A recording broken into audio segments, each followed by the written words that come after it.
My window doesn't roll down anymore, so I'm keeping my door open. It's a little warm over here in Houston. Anyways, I thought the story was kind of funny and you guys would be interested in hearing it.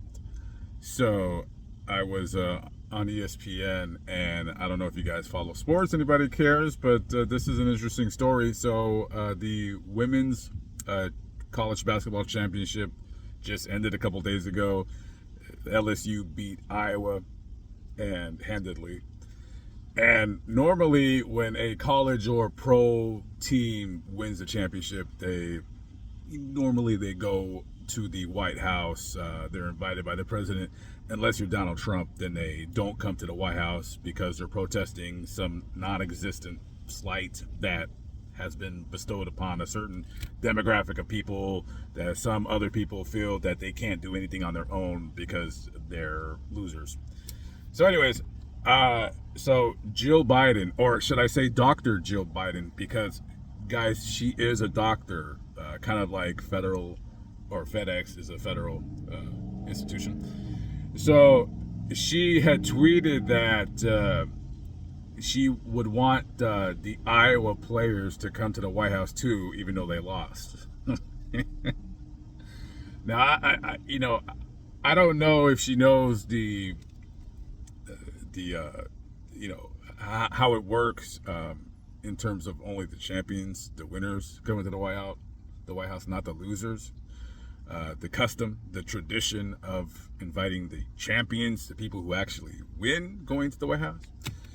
And then now there's a little bit of a firestorm because people are now thinking that if Iowa had won and LSU lost, that she wouldn't have said anything about inviting the LSU players.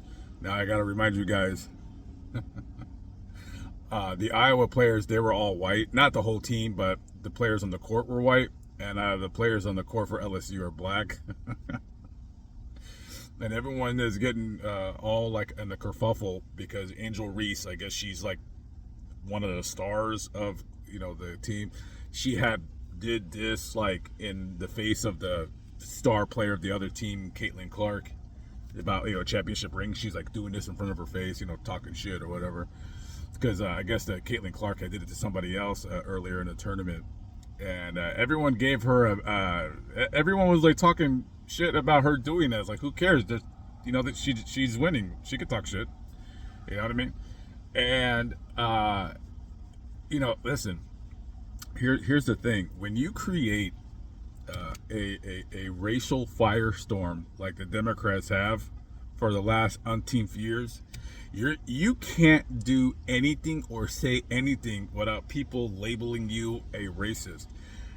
Jill Biden, I don't think she invited the when she tweeted that, I don't think she did that because they were white and she's white necessarily. I think that she was just trying to be nice because women are genuinely nice by nature. So she was just being like, she felt bad that only one team can come to the White House and not both teams. But there is kind of a point. I do really wonder if LSU had lost. I wonder if she would have invited those players. I don't know. I'm not really sure. I can't say because I don't know this broad. I don't know what she does. I don't know who she is. I don't know why she's even a doctor. I don't know nothing about her. So, I mean, could it have been that if the black players lost, she still would have sent that tweet out? I believe she would have. I don't think it's a race thing. I think it's just a woman thing. She's just trying to empower all women, even women who are men. It's great. And people are just so crazy. See, this is what happens when you're a dumb Democrat and you try to do these race politics, these race-based politics. Then you can't even like give out a nice gesture to the losing team without being accused of being a racist. You see what you create, you dumb Democrats. You see what you create. You create this nonsense. You create this lunacy. And then now Jill Biden is being labeled a racist on social media. Yep. when they start attacking their own, it's funny and it's hilarious. But that's what they get. That's what they get for doing this nonsense. I hope that the losers are invited to the White House. Do I think they should be invited to the White House? No, they're fucking losers. You don't get to go to the White House. As a matter of fact, I'll tell you what. I think all sports teams should just stop that bullshit about going to the White House. Because after the Warriors, the clown-ass Warriors, so I know I do love Steph Curry and the Warriors, but that was a bunch of bullshit. Them feeling pressured, because Donald Trump is unpopular with what? With Hollywood and elitist. It's not a good look on that team for disparaging Donald Trump's invite to the White House. But whatever, guys. All right. Just thought that was funny. Wanted to mention that. All right, gotta go. Not really. I don't got nothing to do, but try to go to the gym or whatever. I'll catch up with you later. Have a good one. Peace out.